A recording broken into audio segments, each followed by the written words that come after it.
Bienvenue sur les cours de Jean-Phi pour une leçon consacrée aux angles de vecteurs, les angles de demi-droite, les angles de droite aussi, du plan vectoriel euclidien. On verra aussi les bisectrices des demi-droites et des droites. Attention, on est bien dans du vectoriel, on n'est pas dans de la fine. C'est une leçon que j'ai déjà faite et il y a 2 ou 3 ans et que je refais. Alors d'abord, c'est quoi l'angle de deux vecteurs? On va le noter comme ça, sans mettre de chapeau. Deux vecteurs nuls UV, c'est l'unique alpha appartenant à l'espace quotient R sur 2 pi z, tel que si alpha a un représentant θ, la rotation Rθ envoie U sur norme de U en V sur norme de U. Si je prends un autre représentant, ça sera Rθ plus 2 capi, et donc ça sera la même rotation. Donc c'est parfaitement défini. On écrira, et on sait qu'il y a une rotation qui fait ça, donc il n'y a pas de souci, et qu'elle est unique. On écrira UV égale classe de θ, mais bon, en fait, le plus souvent, on écrira ça comme ça, ou bien UV égale θ modulo 2pi. Si U' et V' sont deux autres vecteurs non nuls, c'est important que les deux soient non nuls, on dira que les deux angles sont égaux si et seulement s'il existe θ appartenant à R, tel que Rθ envoie U' sur norme de U' en V' sur norme de V'. C'est-à-dire on demande à cette rotation-là de faire la même chose avec U' et V'. D'accord? Alors ça, ce sont en fait deux éléments de R sur 2 pi z. D'accord? Donc on écrira souvent ça comme ça. D'accord? C'est-à-dire en considérant un représentant des classes. Hein. Donc ça c'est un nombre L, ça c'est un nombre L. On écrira aussi ça comme ça. Ça c'est exactement la traduction de ça. Voilà. Demi-droite vectorielle du plan vectoriel, il n'y a pas un 2L, il n'y en a qu'un.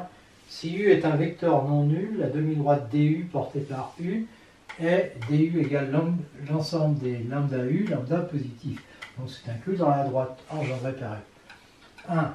Si U est différent de 0 et V différent de 0, on a l'équivalence du égale dv, il existe lambda positif tel que v égale lambda u.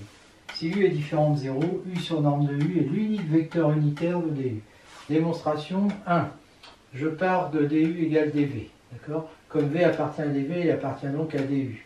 Donc il existe lambda positif parce que v est non nul, donc il ne peut pas être égal à 0, lambda, tel que v est égal à lambda u.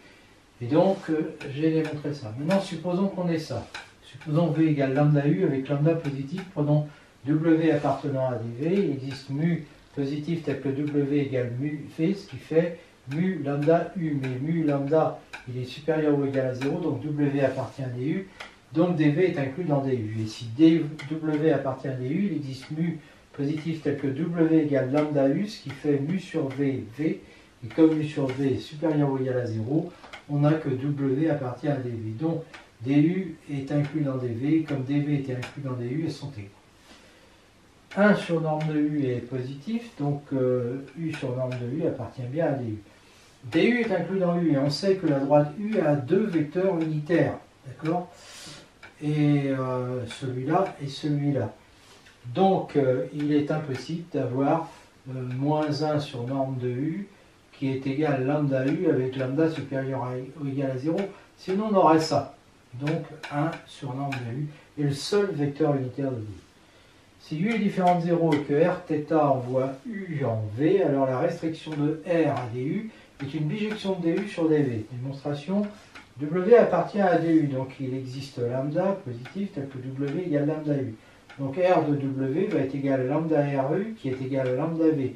Donc il appartient à dV. Ce qui veut dire que R de DU est inclus dans dV. Si W appartient à dV, il existe lambda positif tel que W égale lambda V, et ça fait lambda R de U, ça fait R de lambda U.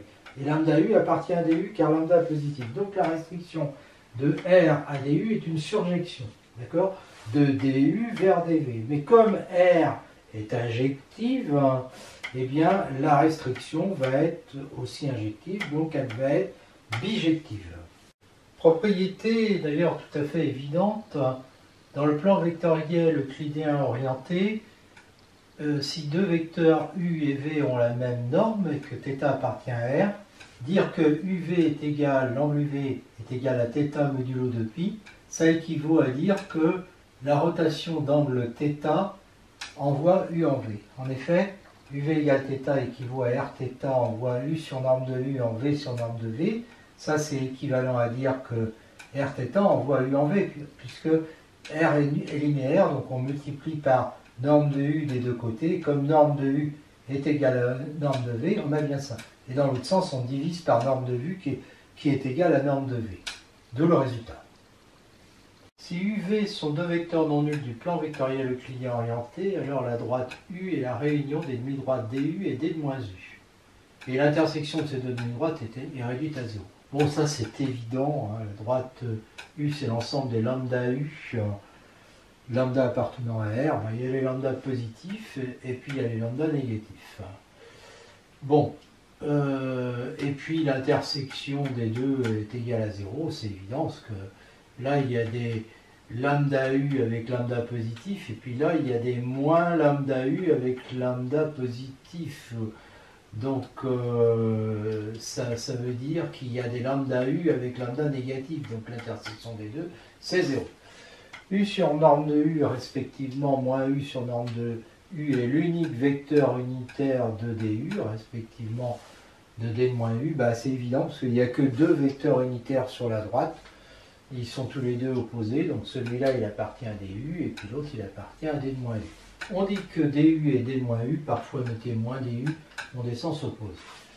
Maintenant on va parler d'angle de demi-droite. Dans le plan vectoriel euclidien orienté, UV non nul, il existe une unique rotation R qui envoie DU en DV.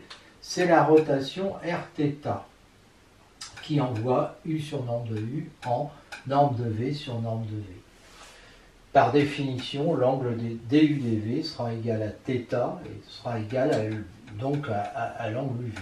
Donc, comme l'angle UV, il est défini à 2 capi près. Démonstration, ce sont les seuls vecteurs unitaires de DU-DV. Donc, la rotation, dire que la rotation envoie DU en DV, ça équivaut à dire qu'elle envoie U sur norme de U en V sur norme de V. Donc, d'où la définition de l'angle DU-DV qui ne dépend que de ça, donc la rotation qui envoie U sur norme de U en V sur norme de V. Ça vient du fait qu'il y a un seul vecteur unitaire ici sur DU et un seul sur DV. Dans le plan vectoriel euclidien orienté, UV non nul, alors et lambda, si on a lambda et mu positif, strictement positif, l'angle lambda U lambda V est égal à l'angle UV modulo de pi, bien sûr. Bah, il suffit de remarquer que ce vecteur unitaire là, d'accord, est égal à ce vecteur unitaire là. Il y a égalité parfaite et de même parfaite. Donc la rotation Rθ qui envoie ce vecteur unitaire en celui-là, elle va envoyer aussi ce vecteur unitaire en celui-là. D'accord? Donc ça veut dire que cet angle-là est le même que celui-là. Dans le plan vectoriel euclidien orienté, si norme de U est égale à norme de V différente de 0, alors on a ça. UV égale 0 équivaut à U égale V, alors c'est du modulo de pi. Hein. UV égale pi, ça équivaut à V égale moins U, et UV égale plus ou moins pi sur 2, ça équivaut à U orthogonal à V. UV non nul, UV égale 0, alors toujours au modulo de pi, hein, équivaut à V appartient à DU. UV égale pi équivaut à V appartient à D moins U. UV égale plus ou moins pi sur 2 équivaut à U orthogonal à V. Démonstration, on est d'abord dans ce cas-là pour démontrer 1, 2, 3. UV égale 0, ça équivaut à dire que la rotation d'angle 0, c'est-à-dire l'identité envoie U en V, donc ça équivaut à dire que U égale V. UV égale pi, ça équivaut à dire que la rotation d'angle pi, c'est-à-dire moins l'identité envoie U en V, donc ça équivaut à dire que V égale moins U. Et si Rθ envoie U en V, on sait que cosinus θ est égal à U scalaire rotation de U sur norme de U au carré, et ça, il faut voir le cours sur les isométries. Pour ça, je ne le refais pas ici. C'est à partir de la matrice cosinus θ, moins sinus θ, cosinus θ de la rotation R dans une base orthonormée directe. Donc ça nous fait ça. Donc dire que U est orthogonal à V, ça équivaut à dire que U scalaire V est égal à 0, ça équivaut à dire que le cosinus est égal à 0, ça équivaut à dire que θ égale plus ou moins pi sur 2. Ça équivaut donc à dire que UV est égal à plus ou moins pi sur 2 modulo de pi, puisque l'angle UV c'est θ. UV non nul, bah, dire ça, ça équivaut à dire ça équivaut donc à dire ça, et ça implique que V appartient à DU, parce que V est égal à norme de V sur norme de U qui est positive fois U, mais la réciproque est vraie, parce que si V appartient à DU, V sur norme de V, c'est un vecteur unitaire, d'accord, qui appartiendra aussi à DU, puisque norme de V est positive. Et le seul vecteur unitaire de DU, c'est U sur norme de U, donc ils sont égaux. 5, UV égale pi, ça équivaut à dire ça équivaut donc à dire, d'après ce qu'on a vu avant, ça, ce qui implique que V appartient à moins DU, mais c'est équivalent aussi parce qu'en fait, on remarque que le seul vecteur unitaire de D de moins U, c'est moins U sur norme de U. D'accord? Donc ça implique ça. Petit 6, bah, si on a ça, ça veut dire qu'on a ça veut dire que ces deux vecteurs-là sont orthogonaux, donc ces deux-là aussi. UV, deux vecteurs non nuls du plan vectoriel euclidien orienté. Alors, l'angle VU est égal à l'opposé de l'angle UV, modulo 2pi. On tourne dans deux sens différents. Et U moins V est égal à UV, là j'ai mis ça sur le dessin, plus pi modulo 2pi. Démonstration, on peut évidemment supposer U et V unitaires. Rθ envoie U en V. Donc UV est égal à l'angle UV est égal à θ modulo 2pi. Eh bien, R de moins θ, c'est la réciproque de Rθ, donc elle envoie V en U. Donc VU est égal à moins θ, et donc VU est égal à moins UV. R de θ plus pi, c'est R de pi rond Rθ, donc ça fait moins identité rond Rθ, ça fait moins Rθ, et donc moins Rθ, ça envoie U en moins V, bien sûr. Et donc l'angle U moins V est égal à θ plus pi, c'est-à-dire à UV plus pi.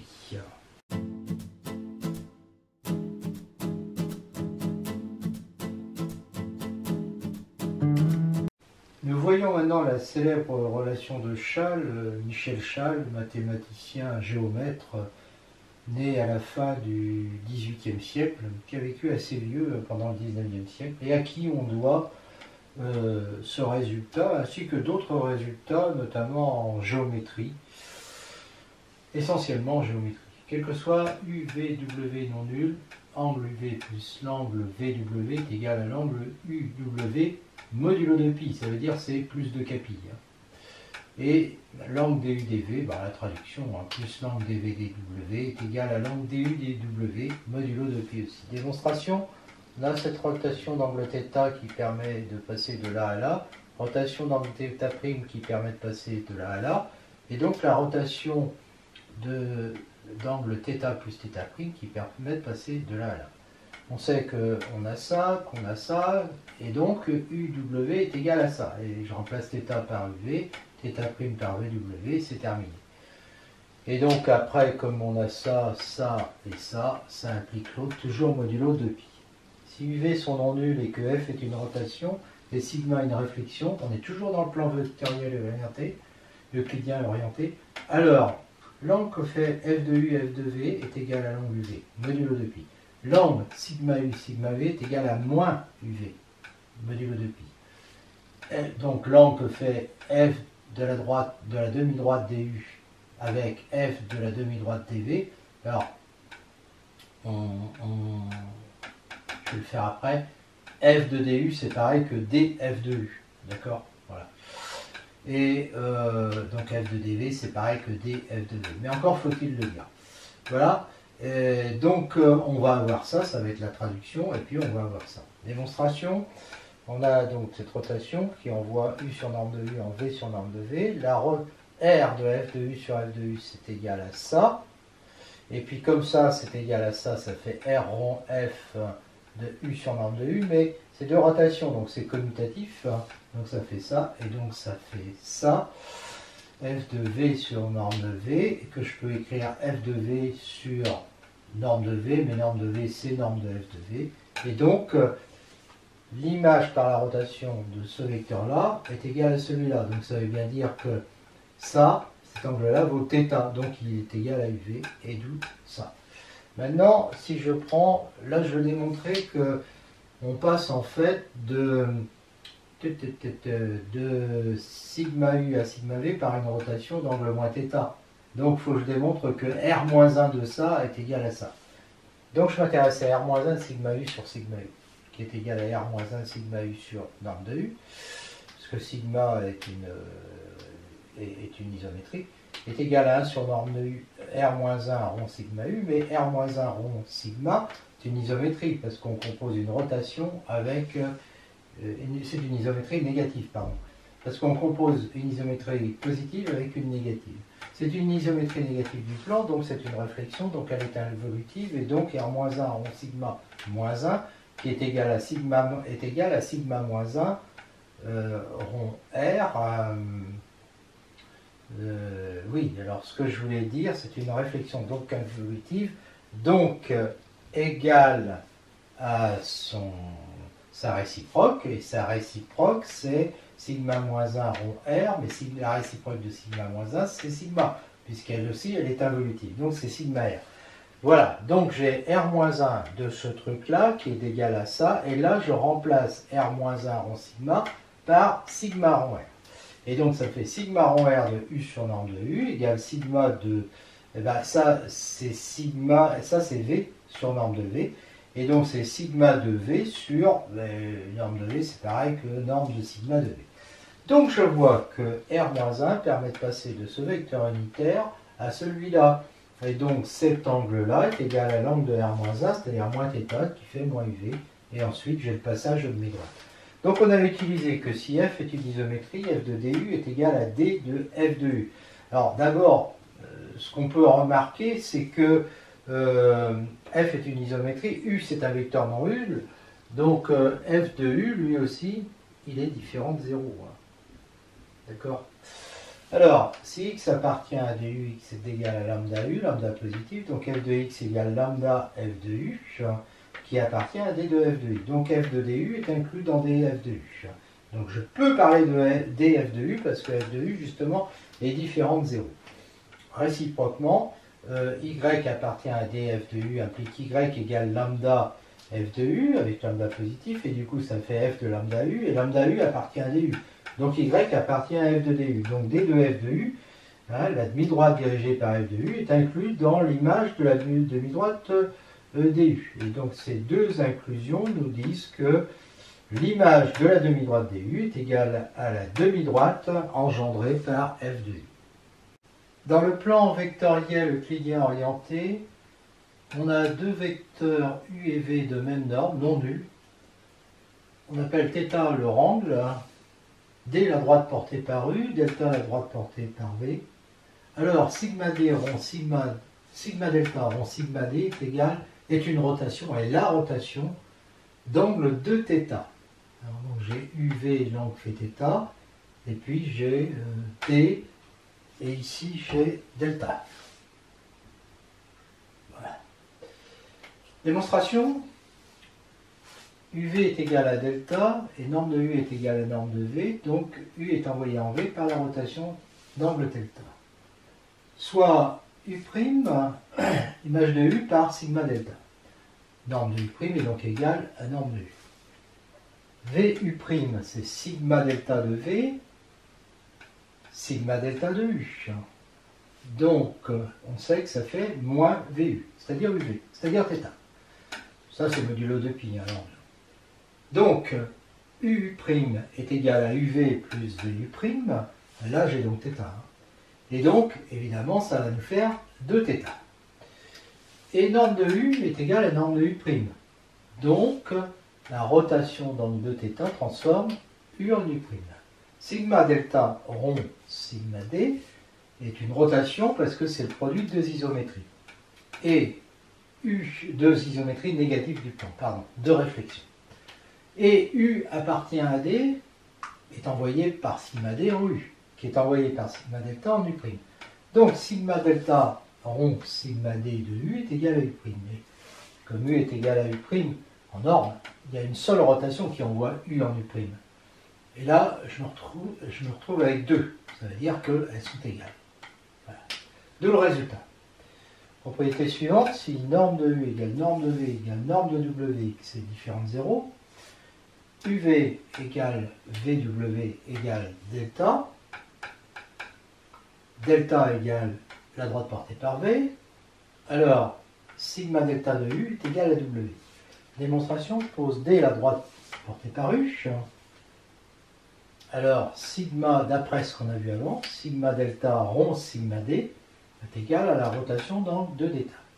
Mais, alors ça ressemble à ce qu'on a vu avant aussi, U est envoyé en U, puis envoyé en U'. Si j'appelle U', alors j'appelle U' égale sigma delta de U. D'accord? Donc, R de 2θ, d'après ce que j'ai vu avant, envoie U, puisque R de 2θ est égal à sigma delta en sigma D, donc R de 2θ envoie U en U'. UW est égal à UV plus VW, ce qui fait 2θ. Et, alors ça fait 2θ parce que UV est égal à θ, UVW est égal à θ. Norme de U est égale à norme de W. Donc, c'est la rotation d'angle de θ qui envoie U en W. Mais elle envoie U en U'. Donc W est égal à U'. Et U', c'est quoi? C'est sigma delta de U. Donc, j'ai démontré que sigma delta de U est égal à W.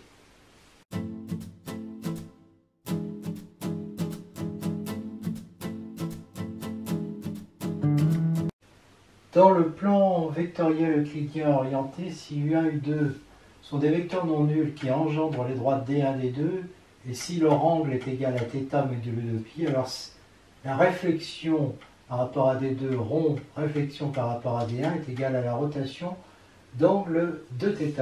On peut, démonstration, supposer que norme de U1 égale norme de U2 est égale à 1, et soit on appelle U l'image de U1 par sigma D2. U2 appartient à D2, donc U2 a pour image U2 par sigma D2.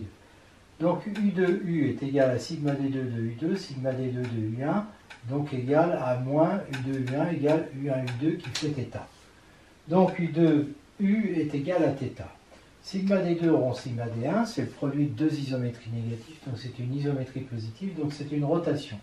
Mais c'est une rotation qui envoie U1 en U, parce que U1 est envoyé par sigma D1 en U1 et par sigma D2 en U. Donc, alors, U1U est égal à U1U2 plus U2U. Et chacun fait θ, donc ça fait 2θ. Donc cette rotation qui envoie U1 en U, c'est la rotation R de 2θ, donc 2θ. Donc sigma 2 rond sigma D1 est égal à la rotation d'angle 2θ. Cosinus d'un angle de vecteur non nul du plan vectoriel euclidien orienté, cosinus UV est égal à cosinus de θ, où θ est l'angle UV, c'est-à-dire le cosinus de l'angle de la rotation Rθ qui envoie U sur norme de U en V sur norme de V. On sait que cosinus θ est égal à U scalaire R de U sur norme de U carré, ce qui fait U sur norme de U multiplié par R de U sur norme de U, mais ça c'est V sur norme de V, et donc ça me fait ça, indépendant de l'orientation du plan. On a donc, quel que soit U et différent de 0, quel que soit V différent de 0, U scalaire V est égal à U norme de U multiplié par norme de V multiplié par cosinus de UV. Cosinus de UV est entre moins 1 et 1 parce que cosinus de θ est entre moins 1 et 1, bien sûr. Le sinus de l'angle UV, lui, va dépendre de l'orientation. Donc, dans une base directe, on a sinus B θ est égal à déterminant dans B de U R de U sur norme de U au carré. Ce qui fait 1 sur norme de U au carré, déterminant dans B de U, et puis là, le R de V, ben, R de U, bon, R de ça, c'est ça. Donc R de U, ça va être norme de U sur norme de V multiplié par V. je sors ça du déterminant, ça va simplifier les normes de U, il va rester ça, et puis en haut ça. Et donc on pose sinus U est égal à ça. Alors évidemment, il y a le déterminant dans B qui, lui, va être transformé en son opposé si on passe d'une base directe à une base indirecte. Donc si on change d'orientation, le sinus est changé en moins sinus. Donc il faut retenir qu'on a ça. Et puis évidemment on a ça parce que sinus θ est entre moins 1 et 1.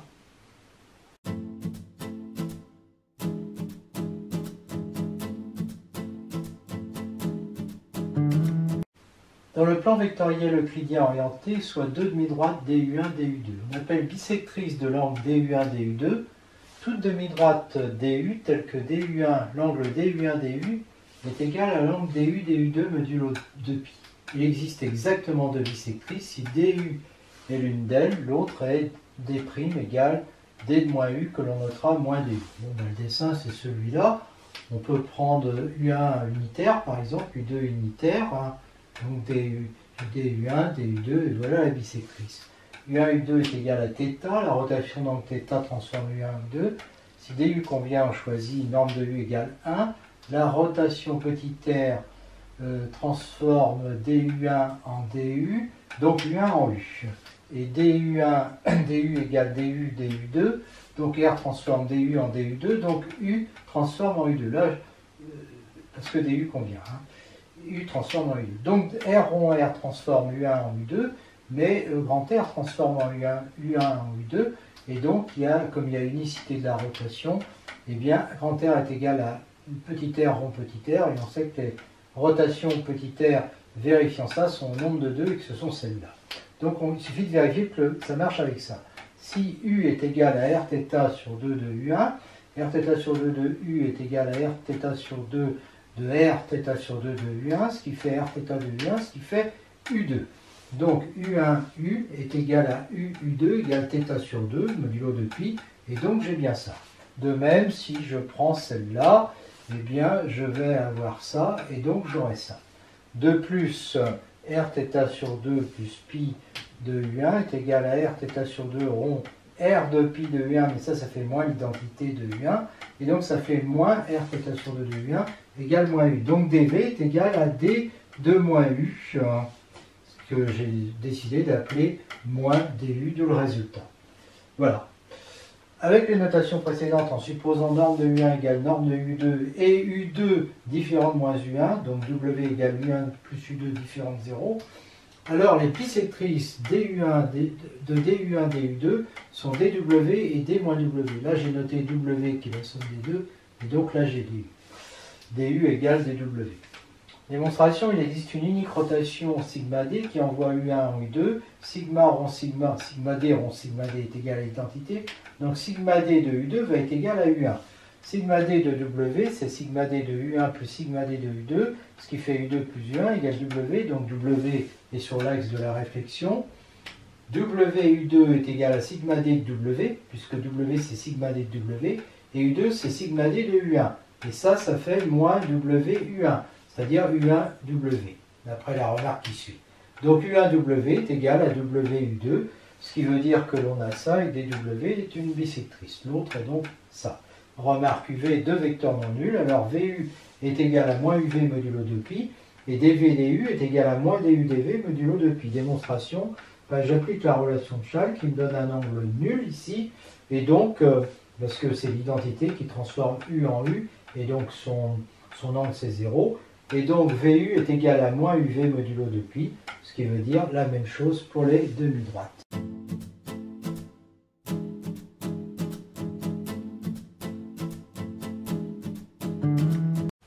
Après avoir vu les angles de vecteurs et de demi-droite, on aborde la question des angles de droite.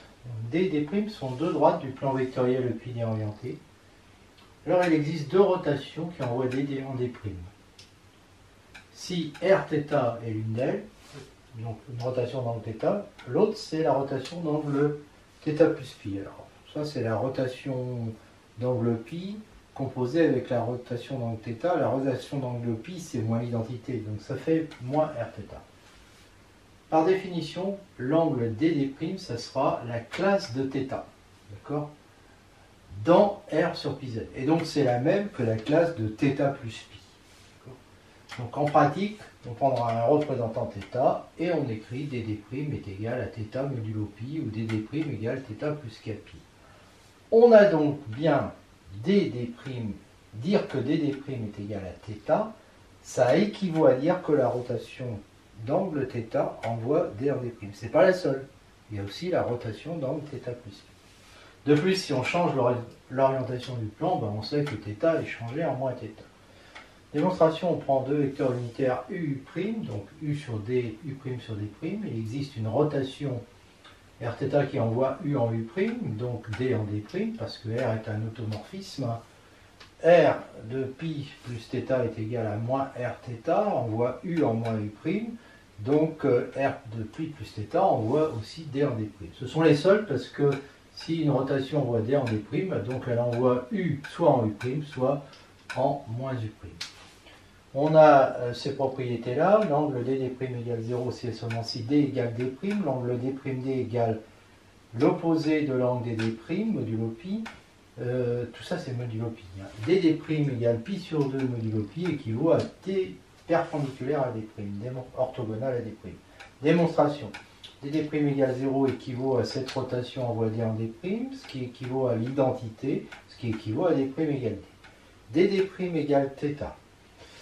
Ça équivaut à cette rotation, fait ça, ce qui équivaut à son inverse, fait ça, ce qui équivaut à dire que l'angle d'D' est égal à moins θ. Donc d'D' est égal à moins dd' modulo pi. dd' est égal à pi sur 2 modulo pi, ça équivaut à dire que la rotation d'angle pi sur 2 envoie d en d', ce qui équivaut à la rotation d'angle pi sur 2 envoie u en u' ou u en moins u', alors u unitaire sur d, u' sur d', ce qui équivaut à u' égale pi sur 2 modulo 2pi, ou u moins u' égale pi sur 2 modulo 2pi. Mais alors, là, on sait que u moins u', c'est u' plus pi, modulo 2pi. Donc, ça me donne que si u moins u' est égal à pi sur 2 modulo 2pi, ça équivaut à dire que u', lui, ça équivaut à dire que u' sera égal à pi sur 2 moins pi, c'est-à-dire moins pi sur 2 modulo 2pi. D'accord? Donc dire que dd' est égal à pi sur 2 modulo pi, ça équivaut à dire que u' égale pi sur 2 ou moins pi sur 2 modulo 2pi. Ce qui équivaut, on sait, à dire que d est orthogonal à d'. La relation de Chasles, 3 droites dd' des secondes du plan vectoriel euclidien orienté. Alors l'angle dd' plus l'angle des secondes égale l'angle des secondes. Démonstration, eh bien l'angle dd' est égal à θ, on suppose que dd' des secondes égale θ'. On sait que la rotation d'angle θ envoie d en d', que la rotation d'angle θ' envoie d' en d secondes, et donc la rotation d'angle θ plus θ' va envoyer d en d secondes, donc d secondes égale θ plus θ', ce qui fait bien dd' plus d' des secondes, toujours modulo pi. 4 droites dd' delta delta', alors dire que dd' est égal à l'angle delta delta' modulo pi, ça équivaut à dire qu'il existe une rotation dd' qui envoie, ça équivaut à dire qu'il existe une rotation arrière qui envoie d en d' et delta en delta'. Bon, c'est évident, hein, démonstration. Si dd' égale θ, ça veut dire que rθ envoie d en d'. Delta' égale θ, ça veut dire aussi que rθ envoie d en d'. D'accord? Donc à ce moment-là, j'ai rθ qui envoie d en d' et delta en delta', parce que toutes les deux faisaient θ. Inversement, s'il y a une rotation qui envoie dd', alors c'est la rotation rθ qui envoie d en d', delta en delta', j'ai bien dd' égale θ, delta delta' aussi, et donc dd' égale delta delta'. En fait, ça c'est une application directe de dire que dd' est égal à θ modulo pi, ça équivaut à dire que la rotation d'angle θ envoie d en d'.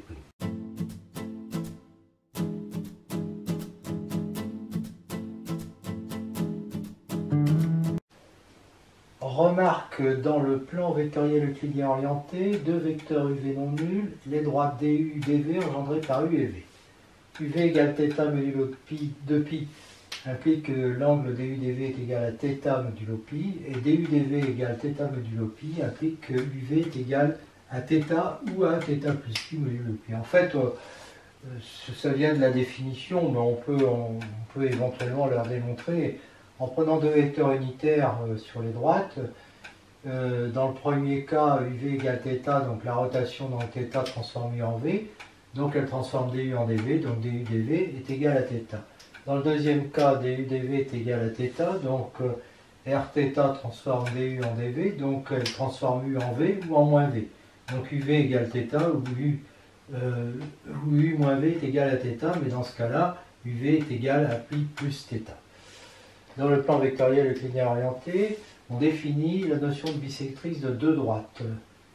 Deux droites, donc DU engendré par U, DV engendré par V. Il y a exactement deux droites qui vérifient angle DU delta est égal à delta dV. Ces deux droites sont portées par des vecteurs W, W', où DW est une bisectrice de l'angle des demi-droites DU, DV, et DW', une bisectrice de l'angle des demi-droites DU, D-V.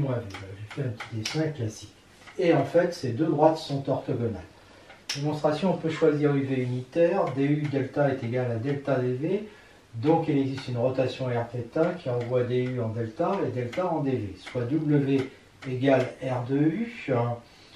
Donc ça va être donc R de U qui est unitaire va être envoyé sur dV en V ou moins V, parce qu'il n'y a pas d'autre vecteur unitaire. Si R envoie W en V, alors on a ça, et donc W est bisectrice de DU dV.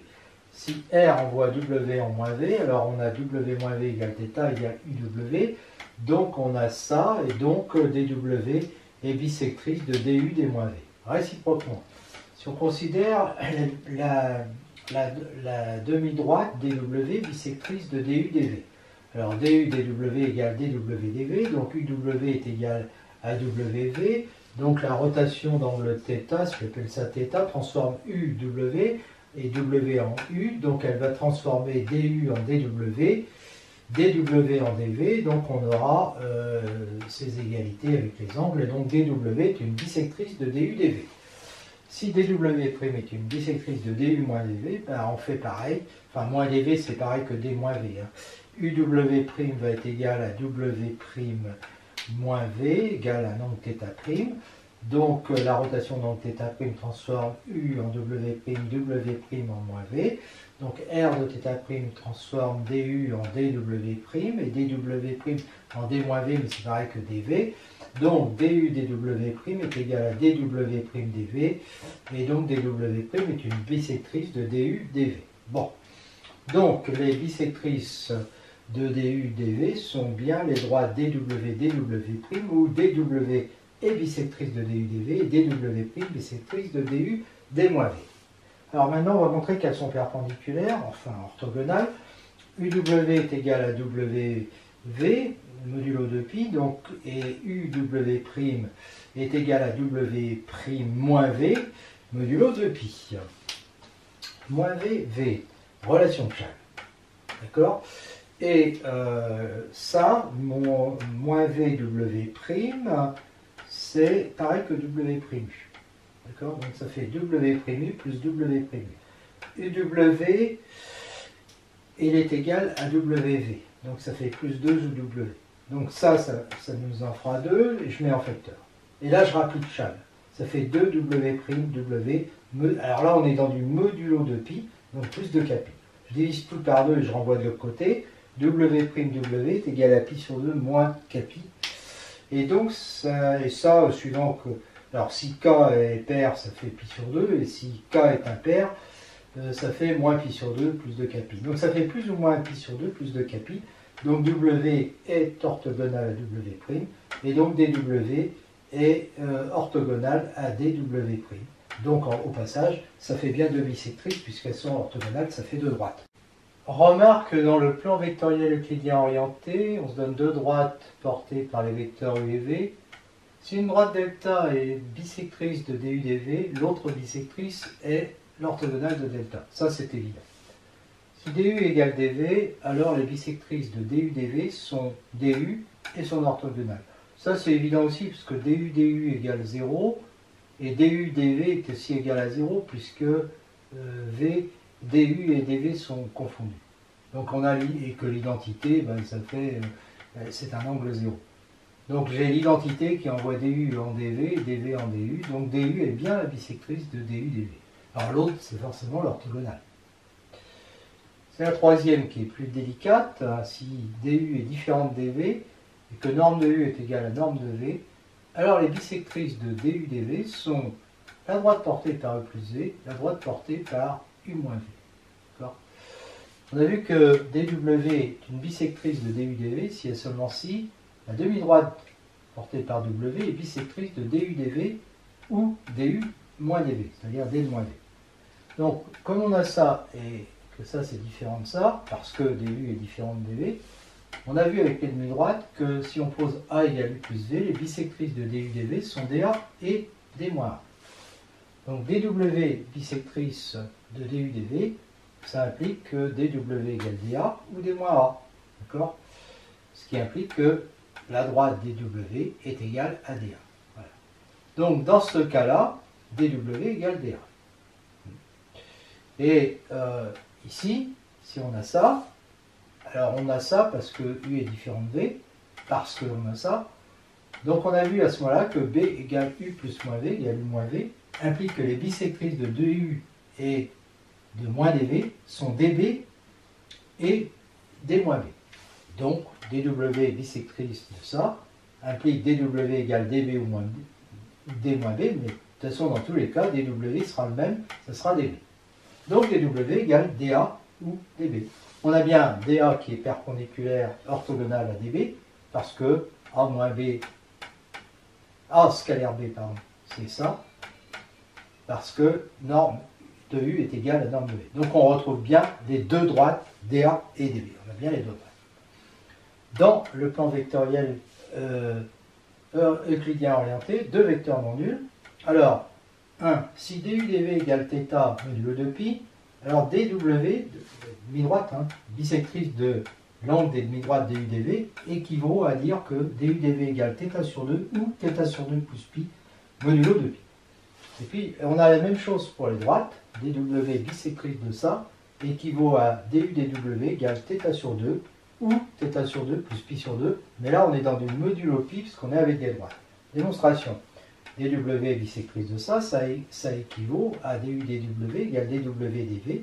Mais, on sait que du-dw chal plus dw-dv est égal à du-dv qui équivaut θ.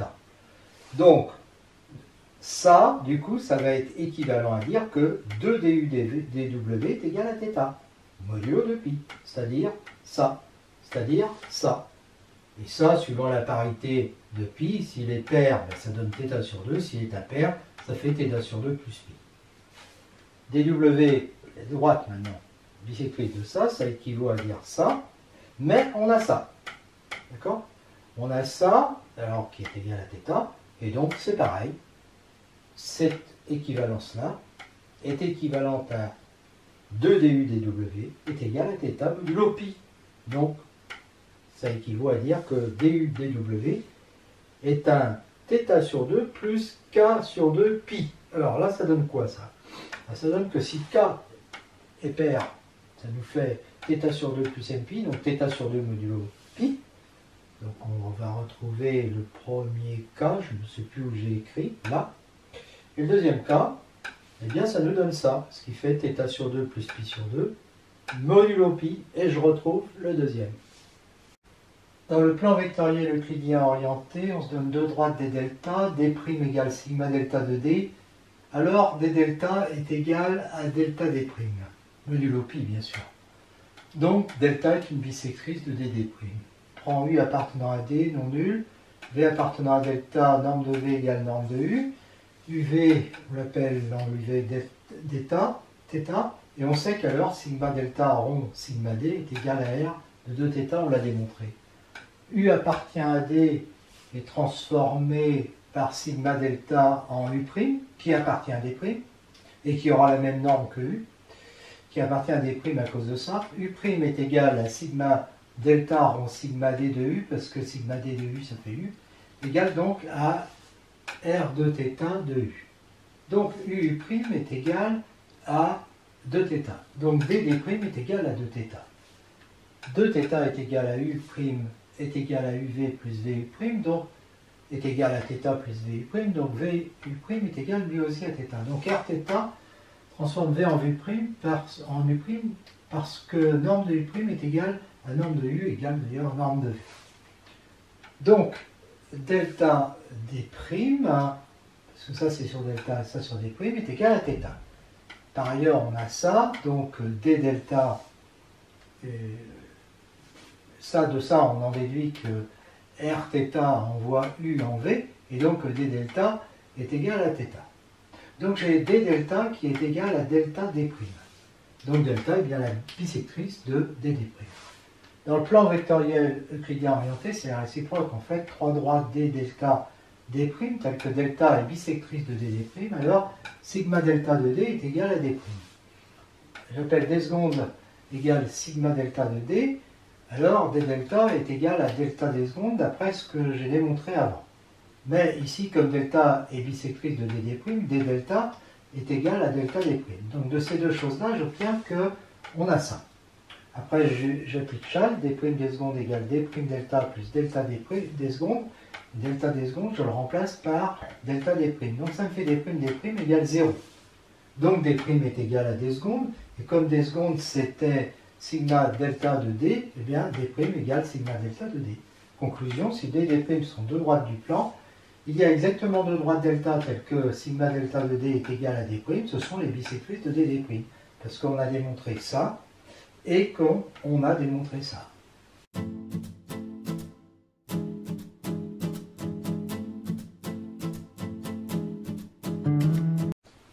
On a vu les angles dans un plan vectoriel euclidien orienté.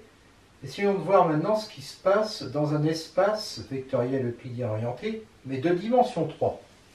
Soit UV, deux vecteurs non collinaires, qui engendrent donc un plan P.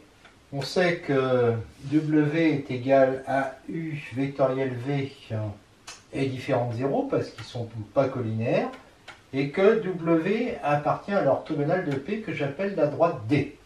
On décide d'orienter cette droite par un vecteur unitaire qui a le même sens que oméga, donc on prend évidemment, mais il n'y a pas le choix, oméga sur norme de oméga.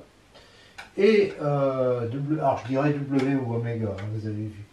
Et on oriente le plan P en prenant IJ appartenant à P, tel que B0 est égal à IJK, est une base orthonormée directe de E. Alors, IJ appartient au plan P qui est orthogonal à K. IJ est une base orthonormée directe de P, et dans ce plan P, UV a un angle θ, modulo de pi. Alors, ça veut dire quoi? Ça veut dire qu'il y a une rotation Rθ unique, hein, qui envoie U sur norme de U en V sur norme de V. C'est ce qu'on a vu avant. Et on sait qu'on a cette formule-là, donc celle-là. Alors maintenant, on va choisir une base particulière pour le calcul, là, en prenant I égale U sur norme de U, puis J égale K vectoriel I, donc on aura I orthogonal à K. Alors, on a I orthogonal à K, et norme de I égale norme de K est égale à 1, donc on est sûr que le J égale K vectoriel I permettra d'avoir une base orthonormée directe KIJ. Et donc, en faisant une permutation, IJK, que j'appelle B0, est aussi une base orthonormée directe de E. Et comme J est orthogonal à K, eh bien J appartient à P. Alors, comme B0 est une base orthonormée directe de E, bah, IJ va être une base orthonormée directe de P.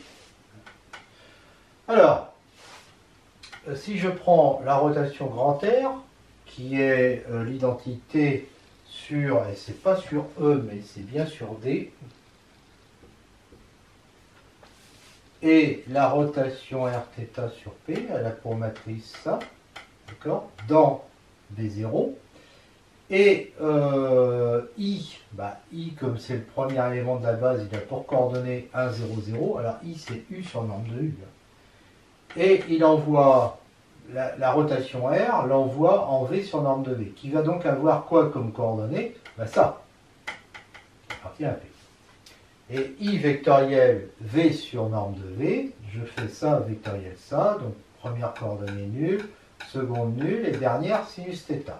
Donc c'est égal à sinus θ k, donc ça veut dire que U sur norme de U, vectoriel V sur norme de V est égal à sinus θ, et k c'est quoi? C'est U vectoriel V sur norme de U vectoriel V, et donc ça nous donne cette relation qui montre que sinus θ est positif, donc θ est un réel qui vérifie ça et ça, défini à 2 capi près, mais on peut prendre θ de unique dans 0 pi. Alors maintenant, regardons ce qui se passe si U, V sont collinaires. S'ils ont le même sens, on a ça, et on voit que U vectoriel V sur norme de U, norme de V, est égal à 1 cosinus 0. D'accord? Et comme U vectoriel V est égal à 0, par rapport à cette formule, là, on va avoir sinus θ égale 0, donc on va prendre l'angle UV égale 0.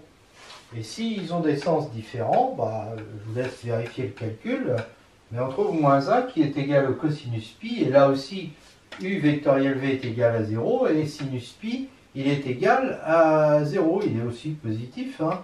Et donc on va prendre évidemment UV est égal à pi, modulo de pi.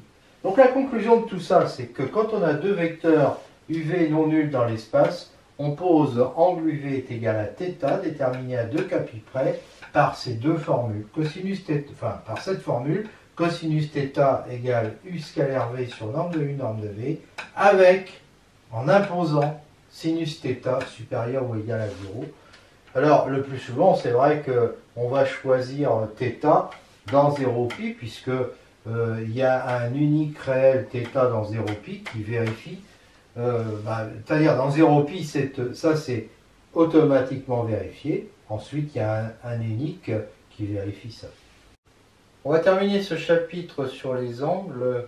Alors en dimension 3, on ne va pas rajouter grand-chose parce que il y a peu de choses à dire finalement, c'est beaucoup plus compliqué qu'en dimension 2. Et par exemple, la relation de Schall ne va pas marcher. Alors, prenons deux vecteurs UV non nuls, appelons θ leur angle. θ égale 0 équivaut à UV collinéaire de même sens. θ égale pi équivaut à UV collinéaire de sens opposé. θ égale pi sur 2 équivaut à U orthogonale à V. C'est celle-là la plus facile à démontrer. Tout se base sur cette formule. θ égale 0, ça implique qu'ils sont collinéaires. Ça implique que V est égal à lambda U, et donc U scalaire lambda U est égal à norme de U, valeur absolue de lambda, norme de U, ce qui fait que lambda est positif et que U et V ont le même sens. Réciproquement, si U et V ont le même sens, eh bien on a ça, et donc on a ça, et θ égale 0. C'est idem pour θ égale pi, sauf que là, le cosinus étant égal à moins 1, on aura ça. Et donc je passe aux valeurs absolues, je constate qu'on a ça, donc les vecteurs sont collinéaires, donc V est égal à lambda U. Donc U scalaire lambda U est égal à moins ça. Ce qui veut dire que lambda, valeur absolue de lambda égale moins lambda, que lambda est négatif. Donc que U et V ont un sens opposé. Réciproquement, si on a ça, eh bien cosinus θ va être égal à ça, c'est-à-dire à moins 1, et donc θ égale pi. Enfin, pour celui-là, c'est plus facile, parce que ça équivaut à dire que ça fait 0, le cosinus vaut 0, et donc U scalaire V égale 0, et donc U est orthogonal à V. Donc, on va démontrer maintenant que la relation de Schall n'est pas toujours vraie, en prenant une base orthonormée directe IJK. I est orthogonal à J, J est orthogonal à K, I est orthogonal à K, donc on a bien tout ça. Tous ces trois angles font pi sur 2. Il est évident que IJ plus JK, pi sur 2 plus pi sur 2, ça fait pi, et c'est différent de IK.